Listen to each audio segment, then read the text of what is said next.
right. It's good to see everyone this morning. I'm going to go ahead and get started a little bit past 9 o'clock. So if you have your Bible, Judges chapter 2, we've already gone through Judges 2, but I'm going to read it and highlight a little bit more some of the language as it describes Israel's wickedness and focus just primarily on that, and then get into chapter 3. It's been 2 weeks since we've been in Judges. So, again, just reading through chapter 2 might be just a little bit of a reminder, refresher, review. Graham was here with us last week. I'm not sure if he's back home yet. I think he may be. But it was good to have Graham with us. So Judges chapter 2, if you didn't get a handout, you can grab one. The handout is Judges 3. I believe, again, it's been 2 weeks, and I forget a lot from day to day.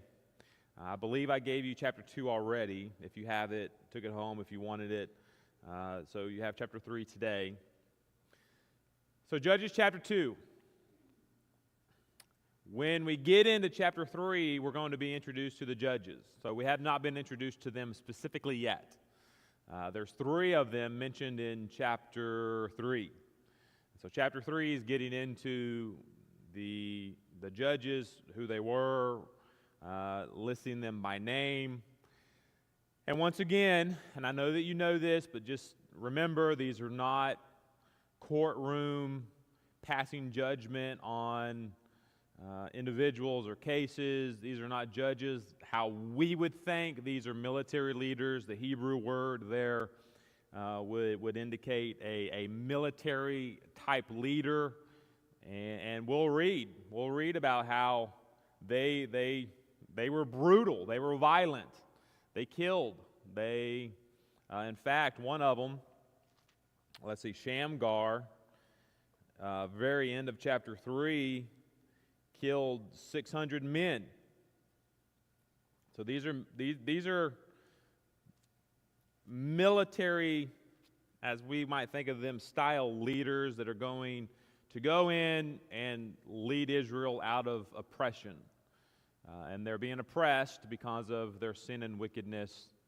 And we see that all throughout the book of Judges. And it's a cycle. So remember and think about it as this vicious cycle that takes place all throughout the book. The cycle is Israel sins. God uses the Canaanites, one of the pagan nations. God uses them to oppress the Israelites because of their wickedness. And then they repent. They cry out to God. God hears them. God raises up a judge to deliver them. They are perhaps faithful for a short period of time, and then they sin again, and then they're oppressed. And so it's this vicious cycle throughout the book of Judges. And so let's get into chapter 2 and read it. I just want to highlight, and I'll just really emphasize it when we get to it, just the description of Israel's wickedness and their sin. It wasn't really that they somewhat rebelled against God. Like, they fully, wholeheartedly rejected God, turned away from Him, forgot about Him. They're worshiping other gods. And so let's read it, and I'll emphasize just the language here. We're not going to read the entire thing. Chapter 2, there is a flashback to Joshua, the angel of the Lord, which, again, we went through that a couple weeks ago. That seems to be Jesus or God, most likely Jesus, the being of the Godhead in a human form. We know that He appears throughout the Old Testament in other places. He appears to Gideon. That is very obviously God or Christ in human form. He comes to Abraham in Genesis chapter 18 and 19 before that being doesn't, but 2 angels continue on to Sodom and Gomorrah, and Sodom and Gomorrah is destroyed because of their sinfulness. This angel of the Lord is described in Joshua chapter 5 There, he's the commander of the Lord's army. So we have this being who appears throughout the Old Testament, and it seems to be, from my studies, and others have suggested it as well, as Christ, Jesus, who we would know him. But he was not Jesus until he was born in Matthew chapter 2. He was not Jesus until the angel said, "You shall name him Jesus," which was a very common name back then. It's the Greek version of the Hebrew name Joshua. So Joshua and Jesus are the same name, just Hebrew and Greek versions of the name. And so Jesus was born, he was named Jesus. But we do see him appear throughout the Old Testament. So we see him here in Judges chapter 2, having this conversation, and he references all the things that he did for Israel as they came out of Egypt. I did all of this for you. I led you. I was with you. I helped you conquer your enemies. And then we have a reference to the death of Joshua, beginning in verse 7. So the people served the Lord. This is verse 7. So the people served the Lord all the days of Joshua. And so you'll notice that contrast, verse 7 to verse 11. So the people served the Lord all the days of Joshua and all the days of the elders who outlived Joshua, who had seen all the great works of the Lord, which he had done for Israel. And I believe that's where we left off 2 weeks ago, because I remember just reiterating, if you remember going through the book of Joshua, there's several occasions that the Israelites were to set up a memorial to remember what God did for them. And so it seems interesting that as we read this in Joshua 7 or Joshua 2 verse 7 and verse 8, how Joshua, the people served all the days of Joshua, the elders, that whole generation that saw God work these wonders and these miracles and all the things that God did, that generation served God faithfully because they saw everything. But they were also to set up these memorials to remind future generations of what God had done. And something seems to be amiss here. Maybe that faithful generation did not teach the younger generation, or I'm not sure. But that older generation remained faithful to God. Verse 8, now Joshua the son of Nun, the servant of the Lord, died when he was 110 years old. All right. Again, we've already covered most of chapter 2 here. Let's re-emphasize beginning in verse 11. I'm going to read it, emphasize the language here as it describes Israel's rebellion, falling away from being faithful to God. So verse 11, the children of Israel did evil in the sight of the Lord. There's the first reference. So it's not really that they were just mediocre in their faith, or that they were just living day to day and they forgot to pray or something. They began to do evil in the sight of the Lord, and it kind of just snowballs from here as it describes. And they served the Baals. They served the Baals. Now it's plural there because the word Baals means gods. So they had multiple gods. There's multiple different Baals. There's Baals of the god of this, the Baal of that, the Baal of this. In fact, one reference you might be familiar with in the New Testament, as Jesus is performing miracles, the people around him said that he was performing the miracles from Beelzebub. So that would be a god of the Baals. I believe that's the god of the flies or something of that term or definition, the god of the flies. And so this is a plural, multiple false gods. So they began to serve the Baals. And now here it is again, just emphasizing the description, and they forsook the Lord God of their fathers, who had brought them out of the land of Egypt, and they followed other gods from among the gods of the people who were all around them, and they bowed down to them, and they provoked the Lord to anger. So just in a handful of verses, you have the children of Israel, they did evil in the sight of the Lord. They forsook the Lord who had brought them out of the land. They followed other gods. And so just, you can picture this in your mind, perhaps, just how they've completely 180-degree turn. They have turned and forgotten God. And because of this, the anger of the Lord has been stirred up against them, but it goes on. It doesn't stop there. Verse 13, they forsook the Lord, and they served Baal and the Ashtoreths, and the anger of the Lord was hot against Israel, so he delivered them into the hands of plunderers who despoiled them, and he sold them into the hands of their enemies all around, so that they could no longer stand before their enemies. Wherever they went, out, the hand of the Lord was against them for calamity, as the Lord had said, and as the Lord had sworn to them, and they were greatly distressed. Now, what's interesting here is although these pagan nations, they're pagan nations, they're evil themselves, they're wicked nations, and we'll talk a little bit more about them and their practices in just a moment, but God is going to use those pagan nations to bring about his purpose or his will, or he's going to use them to oppress the Israelites in an effort to turn Israel back to him. So God is going to he's going to forsake Israel like Israel has forsaken him. He's going to kind of throw his hands up and not assist them or help them as he has throughout the book of Joshua, because they have turned against him. And now he's going to use the pagan nations to oppress Israel. Verse 16, nevertheless the Lord raised up judges. So there we have just kind of a broad term, no specific judge yet, who delivered them out of the hand of those who plundered them. Yet they would not listen to their judges. So Israel, even initially being oppressed, they're not listening to their judges.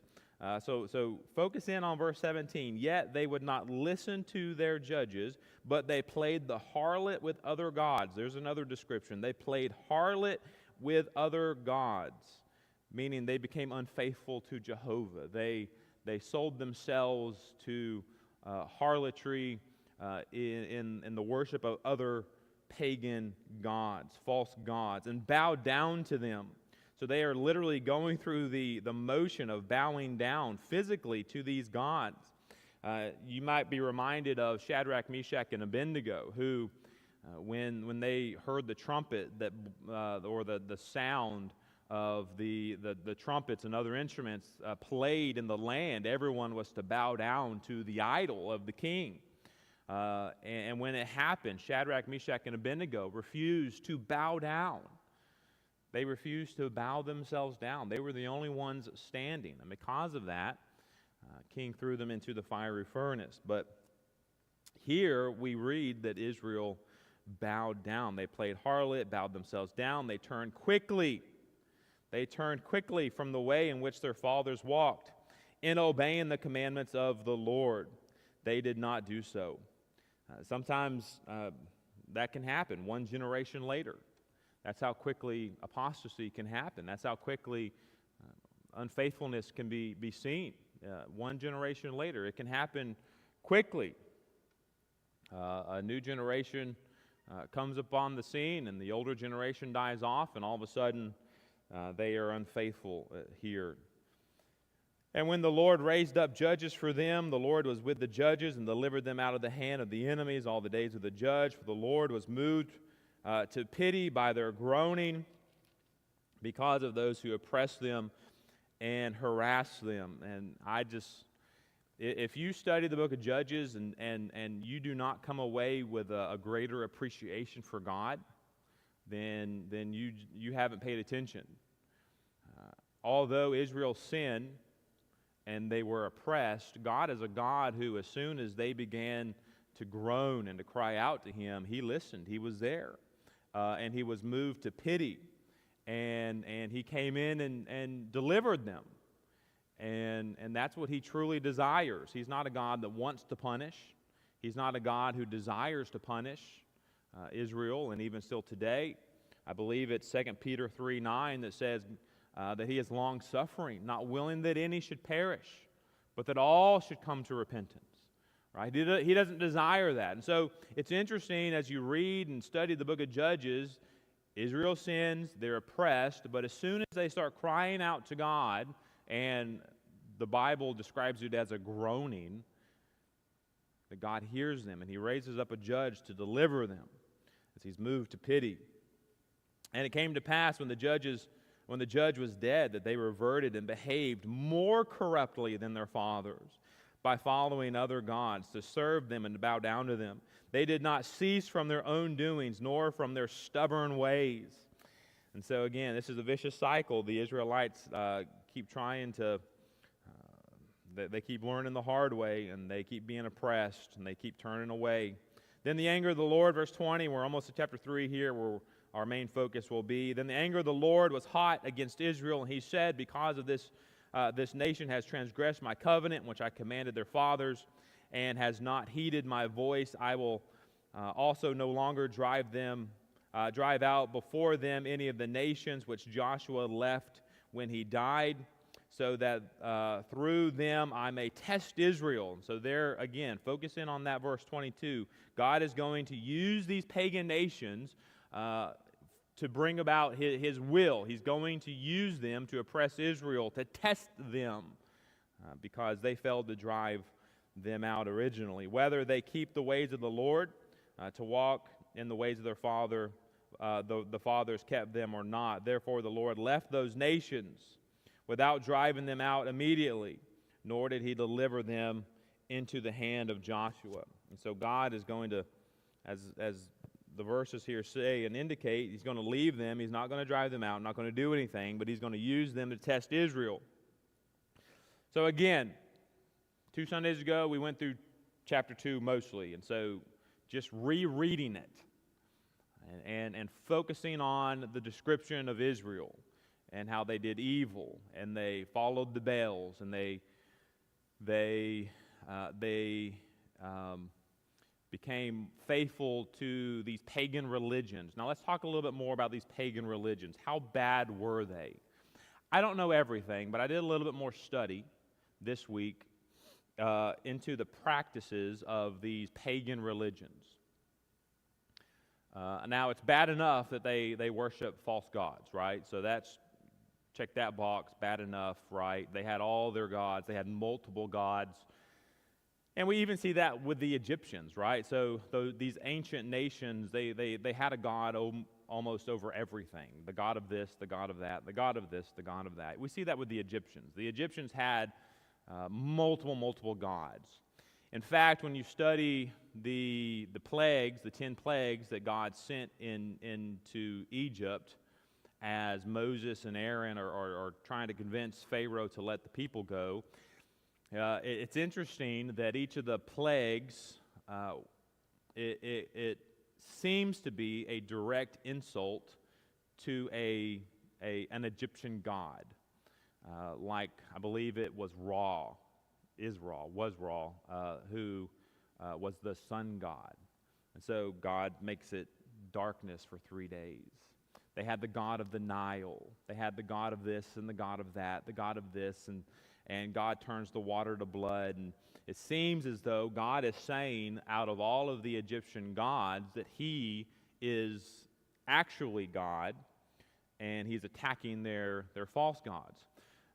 These pagan Canaanite nations, same, they multiple gods, god of this, god of that. Now, that's bad enough, because one of the 10 commandments that God will give at Mount Sinai to Moses is that you shall have no other gods before me.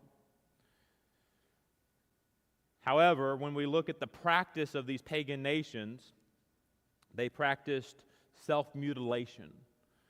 So one of the things that they would do is they would mutilate themselves by cutting and bleeding and trying to appease their gods.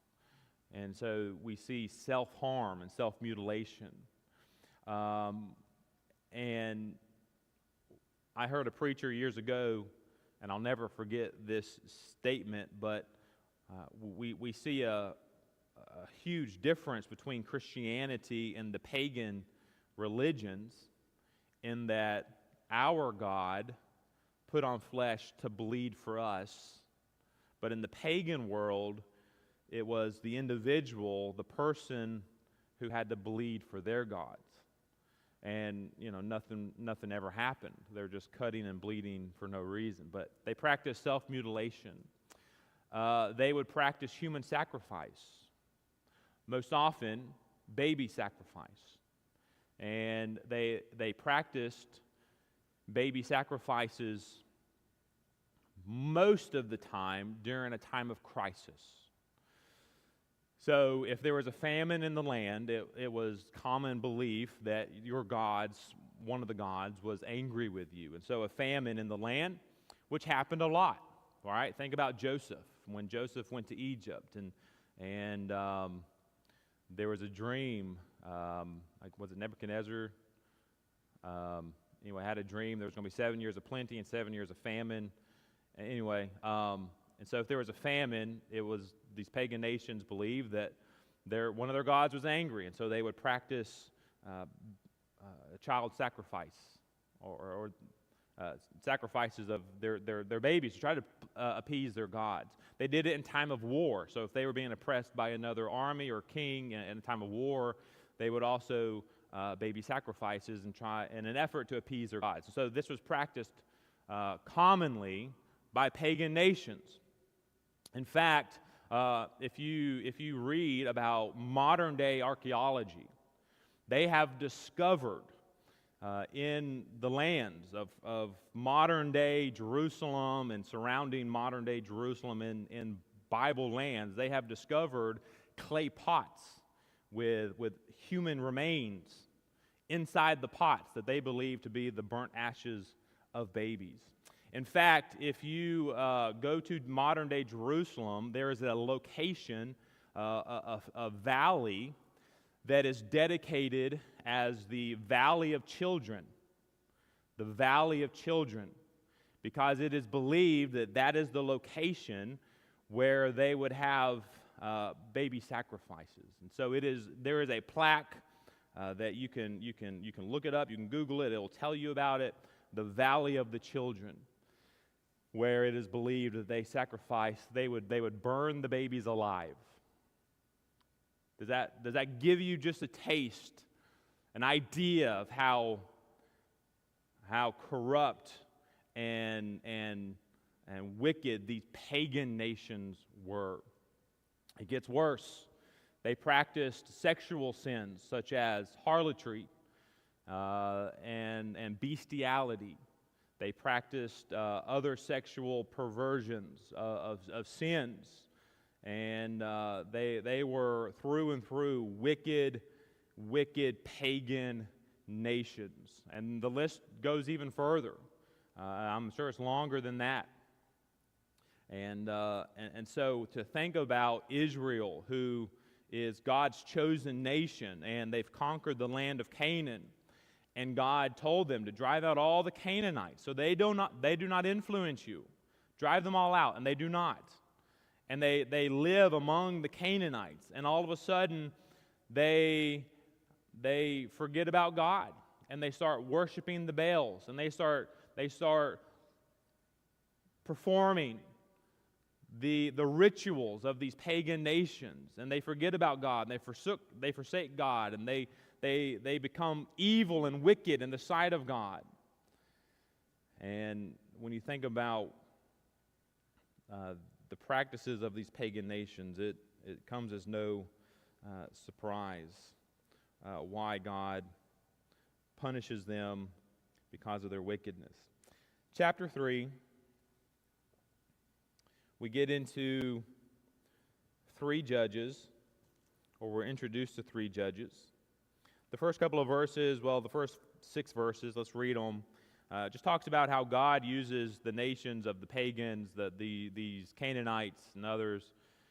He uses them to test and to teach Israel, who did not know war, what it was like to have war. So let's read it together. Verse 1, now these are the nations which the Lord left, that they might test Israel by them. That is, all who had not known any of the wars in Canaan. So here's a whole generation that didn't know any of the conquering that took place in the book of Joshua, none of the war. They didn't know any of that. And so they're about to learn. Verse 2, this was only so that the generations of the children of Israel might be taught to know war.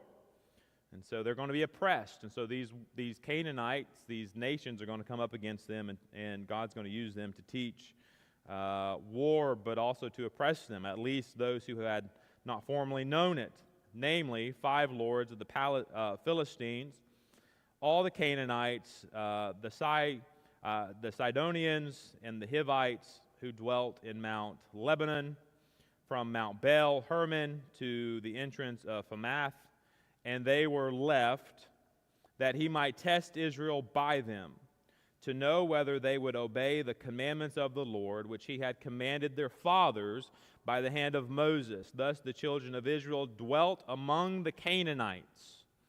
Now, in just a moment, we'll read it was more than just living among them. Right? It was more than just living among them. Notice what it says. Thus the children of Israel dwelt among the Canaanites, the Hittites, the Amorites, the Perizzites, the Hivites, the Jebusites, and they took their daughters to be their wives.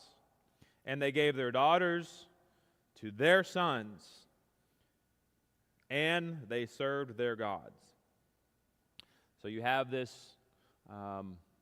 intermarrying among them, intermarriage of the Canaanites with the Israelites with the Canaanites. So they're marrying each other, and so-and-so who was an Israelite marries so-and-so who's a Canaanite, and all of a sudden adopts the pagan religion, and as a nation, they forsake God, and they've married them, and they've turned away. And so then we are introduced to 3 judges. Now, when you read about the judges, or you read Judges, there's 12 judges specifically mentioned in the book of Judges. There are more who are not mentioned in the book of Judges, but the book of Judges mentions 12. Some would argue, as we are introduced to Deborah in chapter 4, that there is a man by the name of Barak. Some would argue, and do argue, that Barak is also a judge because he assists Deborah. And so they say, well, he's a judge. But then others argue that he's too passive. He's not a judge. He's not a leader. And so it's debated whether Barak is or Barak was not. And so really it's kind of left. He's not described as a judge. That's my biggest issue. He's never described as a judge.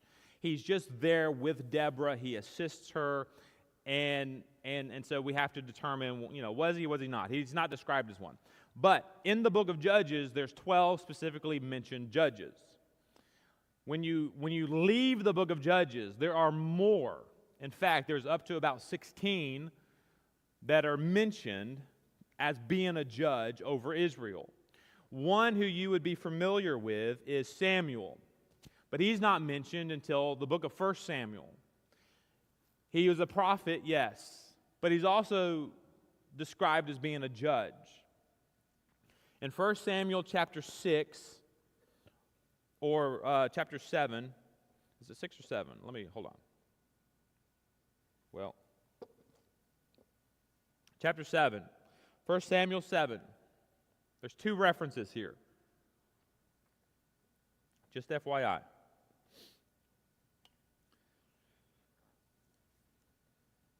1 Samuel 7, verse 6. Let's see. So they gathered together at Mizpah, drew water, and poured it out before the Lord. And they fasted that day and said there, we have sinned against the Lord. And Samuel judged the children of Israel at Mizpah. Same chapter, don't leave the chapter, go to the very end, verses 15 and 16 and 17. And Samuel judged Israel all the days of his life. And he went from year to year on a circuit to Bethel, Gilgal, and Mizpah, and judged Israel in all those places. And so he is described as a judge. In fact, one more time at the very end, let's see, verse 17.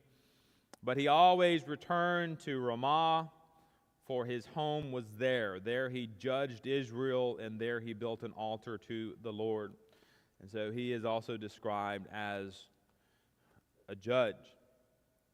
But going back to Judges 3, let's read about the first, Othniel. Othniel is the first judge mentioned here. Now, let me also say this. As you study the book of Judges, there is what is known as major judges and minor judges. Now, why do you think that they are termed major and minor? Are they more important? Because of the extent of the work. We would even say it this way: the amount of real estate on your paper, on your page there, on your Bible. So, for example, if you look at chapter 3 there, if it's laid out before you, if you look all the way at the very end of chapter 3, you have Shamgar. Only one verse is dedicated to him. And that's just, one verse. But when you look at Ehud, he's right there in chapter 3. He goes from verse 12 to verse 30. And so you have 18 verses there for him. And so it's really just the amount of writing or real estate on the paper that is dedicated to them and their work and what they did. And so really they're equal. 12 judges that God used, raised that judge up and sent them to deliver Israel. We just have more written about some than others. 6 are major, 6 are minor. 6 are major, 6 are minor, split evenly. And so let's read about the first one. Othniel. Now Othniel is the younger brother of Caleb. So the 12 spies that went into the land of Canaan, the 2 faithful, Joshua and Caleb. We even read about Caleb in the book of Joshua as they had conquered the land of Canaan. Caleb is still there. He's still alive. And because of his faithfulness to God, he was given Hebron. I believe it was Hebron. As an inheritance for his family. And so Caleb had a younger brother. Now, this is also Caleb's son-in-law, because Caleb gave his daughter away to whoever, I forget what it was, whoever would do something first, and it happened to be his younger brother, and so he gave his daughter to marry Othniel. So it's his younger brother and son-in-law. But verse 7. So the children of Israel did evil on the side of the Lord. They forgot the Lord their God and served the Baals and Asheroths.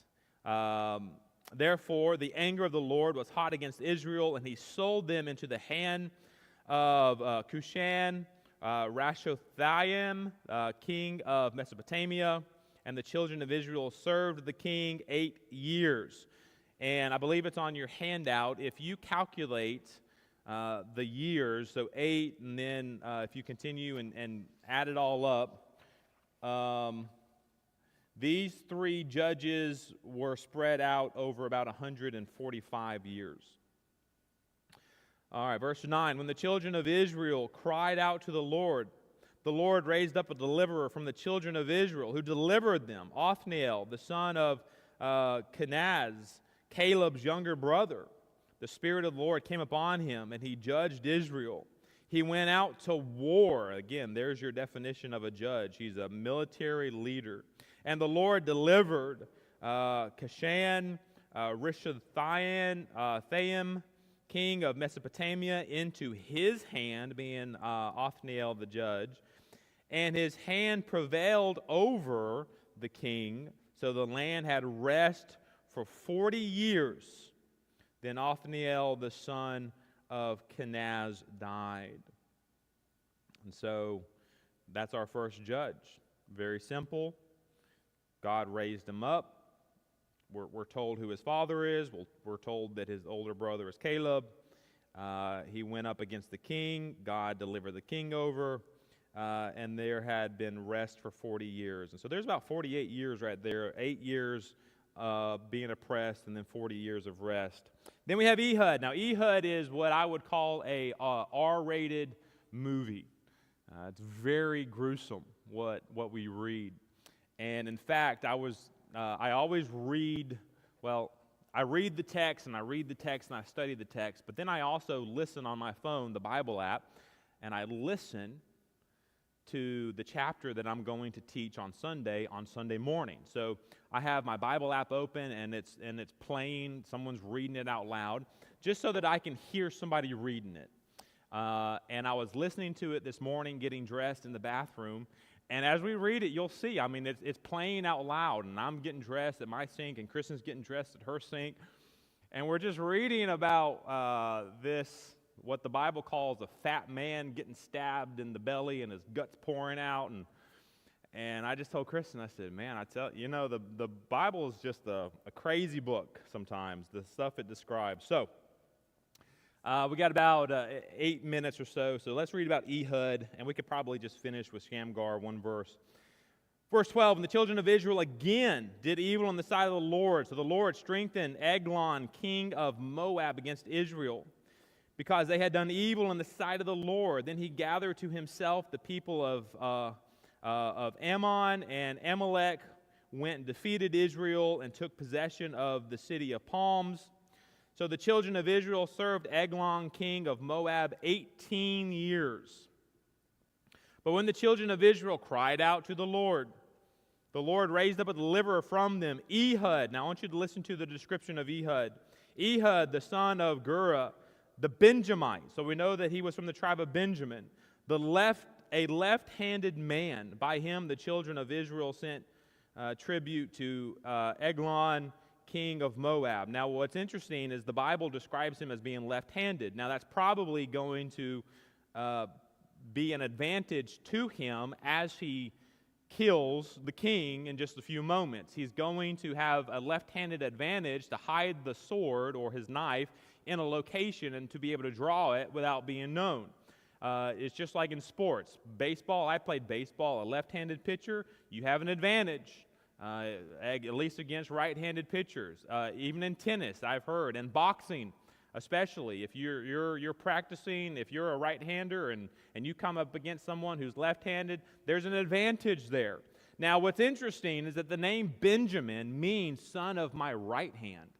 But it is known that Benjamites were mostly left-handed people. And that was an advantage for them in battle. That was an advantage to them in battle. They were left-handed.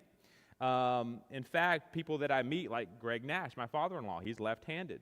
I sometimes refer to him as a Benjamite because they were known to be left-handed. In fact, the Bible, I think, three times mentions a left-handed person, and here's one of those. So he's left-handed. All right, about 6 minutes. Let's read what he does. Verse 16, now Ehud made himself a dagger. It was double-edged and a cubit in length, so about 1.5 feet. My dad has a knife in his closet, and he's had it for years. It's called an Arkansas toothpick. And I don't know how long it is technically, but it's one of those, it's about this long. And I remember if he was doing like work in the yard or something, he would sometimes use it to dig. I don't know, he just had it on him in case he saw a snake, and he'd use it around, it's an Arkansas toothpick. So double-edged sword or knife here, about 1.5 feet long, and fastened it under his clothes on his right thigh. So again, here's the advantage. As he goes before the king, he's not going in like this as a right-hander. He's going to bow down and able to perhaps secretly reach down to his right thigh because he's left-handed across his body.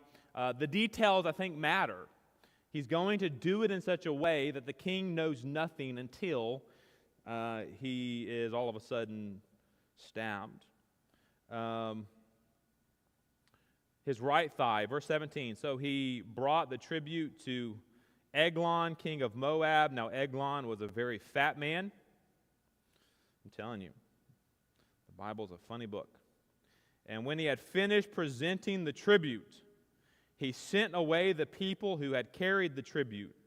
But he himself turned back from the stone images that were at Gilgal and said, I have a secret message for you, O king. He said, keep silence. And all who attended him went out from him. It's a silent message, so obviously he needs to be alone. So Ehud came to him. Now he was sitting upstairs in his cool private chamber. Then Ehud said, I have a message from God for you. So he arose from his seat. Then Ehud reached with his left hand, took the dagger from his right thigh, and thrust it into his belly. Even the hilt went in after the blade, and the fat closed over the blade, for he did not draw the dagger out of his belly. And his entrails came out. Then Ehud went out through the porch and shut the doors of the upper room behind him and locked them. Pretty graphic, isn't it? Pretty disturbing. Verse 24, when he had gone out, Eglon's servant came to look.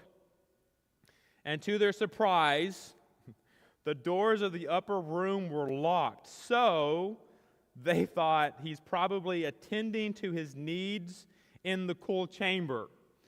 They thought he was going to the restroom. So the door was locked. So they waited till they were embarrassed. So they've waited long enough till now they're like, okay, this is weird. This is kind of an awkward, like, this is even long for him.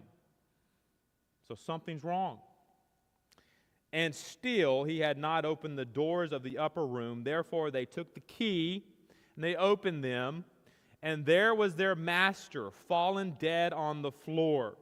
But Ehud had escaped while they delayed and passed beyond the stone images and escaped to Sarah.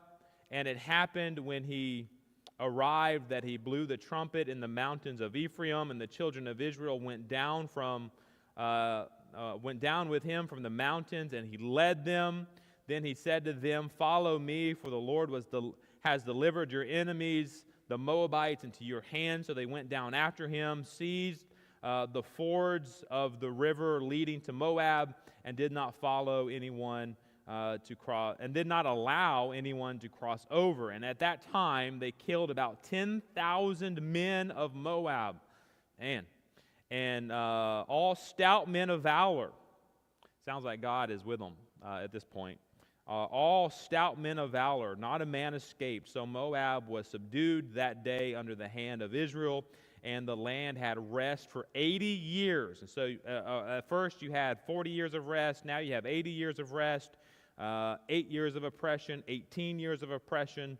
And then the last verse, and our time's up. After him was Shamgar, the son of Anath, who killed 600 men of the Philistines with an ox goad, and he also delivered Israel.